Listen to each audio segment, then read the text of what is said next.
165 CE. Roman soldiers return from Parthia victorious. They've also brought back smallpox. The disease spreads along every road the Romans built, every trade route, every military supply line. The infrastructure that made Rome powerful becomes the delivery system for plague. Over the next 15 years, 5 million people die. That's 10% of everyone in the empire. Gone. The recovery never comes. This is where Rome's collapse begins. It starts in 165, then hits again in 180. Waves of infection, continuous death for 15 years. The death toll accumulates slowly, relentlessly. No recovery between waves, just continuous death.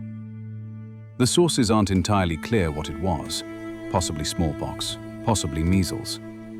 The historian Galen describes fever, diarrhea, skin eruptions. 5 million dead. Entire regions are wiped out, not in battle, in their barracks, in their homes. You can't replace them fast enough, because the men who would replace them are also dead or dying. Villages that existed for centuries empty out in months. The fields lie unplanted, not because there's no seed, because everyone who knew how to plant it is dead or dying. No harvest means no food to transport. No food to transport means no trade. No trade means no tax revenue. No one left to pay taxes. The tax base collapses. Rome runs on taxes. Taxes pay the army. Taxes maintain the roads. Taxes administer the provinces. Everything requires tax revenue. When 10% of your people die, you lose far more than 10% of your tax revenue. The coin supply becomes unstable. You need workers to mine silver, mint coins, transport currency. When the workforce collapses, the money system collapses with it. Trade networks fragment because there aren't enough merchants, or enough goods, or enough customers. Fewer people means less tax revenue. Less tax revenue means you can't pay the full army. Can't pay the army means the army becomes unreliable. Unreliable army means the borders become vulnerable. Vulnerable borders mean more threats. More threats mean you need more military spending. More military spending needs more tax revenue. You don't have more tax revenue. You have less. The emperor during most of this is Marcus Aurelius, the philosopher king, last of the 5 good emperors. He writes meditations during this period, reflections on mortality, acceptance of death, the transience of human life. He's writing these meditations while watching 10% of his empire die from plague. Half his army catches it during the Germanic campaigns. He catches it himself, dies in 180 CE, likely from the plague. The damage is done. His son Commodus becomes emperor. Commodus is less philosophical, more interested in fighting as a gladiator. He's assassinated in 192. Stability ends with him. What follows is 50 years of chaos. 26 emperors, most assassinated. Average reign, 2 years. It's not a monarchy anymore. It's a waiting list for murder. The plague doesn't directly cause this collapse, but it creates the conditions for it. Weakened military, collapsed economy, no tax revenue, no institutional legitimacy, no ability to recover from the next disaster. When you can't recover from one disaster, every subsequent disaster becomes catastrophic.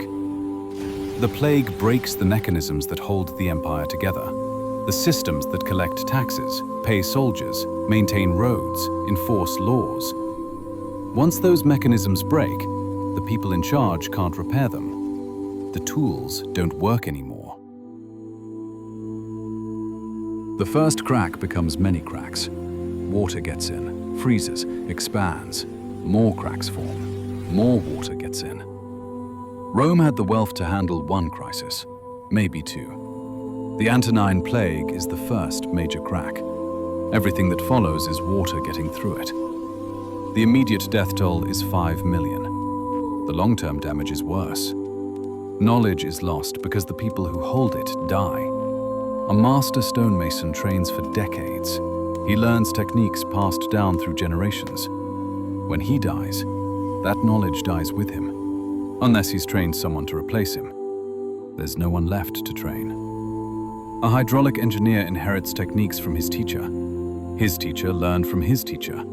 Knowledge passed down for centuries, held in memory, held in practice, not written in books. When the engineer dies, the knowledge dies. Medical knowledge works the same way.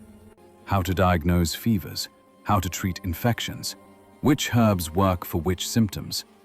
That's learned through apprenticeship, through watching experienced practitioners work. Those people are dead. No one replaces them.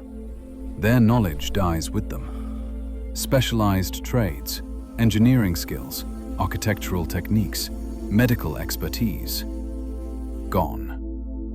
Rural areas take centuries to recover. Population density in some provinces doesn't return for 300 years. Villages abandoned, never reoccupied, just empty ruins. The army never fully recovers either. Rome doesn't have enough citizens left to fill the ranks. So by 250 CE, Rome starts recruiting Germanic tribes. Foederati, barbarian allies paid in land and promises. Cheaper than citizens. Don't complain about wages. Decent fighters. Until they realize they're the only ones left holding weapons. By 300 CE, half the Roman army isn't Roman. They're foreign soldiers loyal to their commanders, not to Rome. When the commanders realize they control the only functioning military force, the empire becomes their puppet, not the other way around. The economic damage compounds over decades. The silver content in Roman coins drops from 80% under Marcus Aurelius to 5% by 270 CE. That isn't a currency anymore. It's decorative metal with government stamps on it. You can't rebuild walls when you don't have money. You can't rebuild aqueducts when the people who knew how to build them are dead. The empire fragments. Gaul declares independence. So does Palmyra in the east. For 15 years, Rome controls Italy, and little else.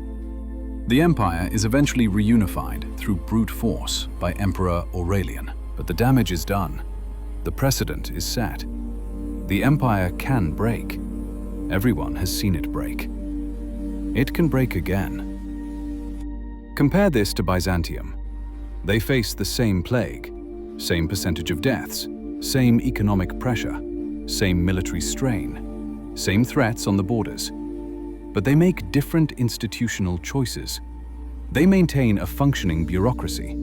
They keep administrators who know how to collect taxes, maintain roads, pay soldiers on time. They keep paying the army in actual silver, not promises.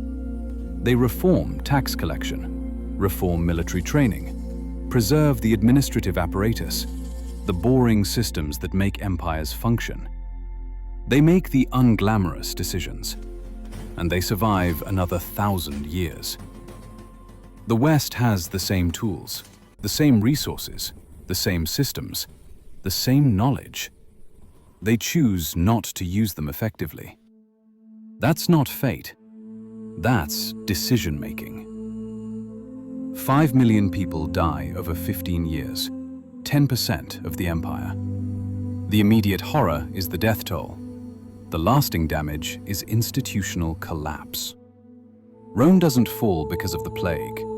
Rome falls because the mechanisms that hold the empire together break, and the people in charge don't repair them. Empires don't collapse from single catastrophes. They collapse from cascading failures. One system breaking, putting pressure on the next, each failure making recovery harder. Rome loses the capacity to make the boring, unglamorous decisions. Tax collection, military pay, bureaucratic competence. The maintenance work that prevents collapse. Byzantium makes those decisions. Rome doesn't. The cracks widen, the empire falls. Same species, same mistakes. Case closed.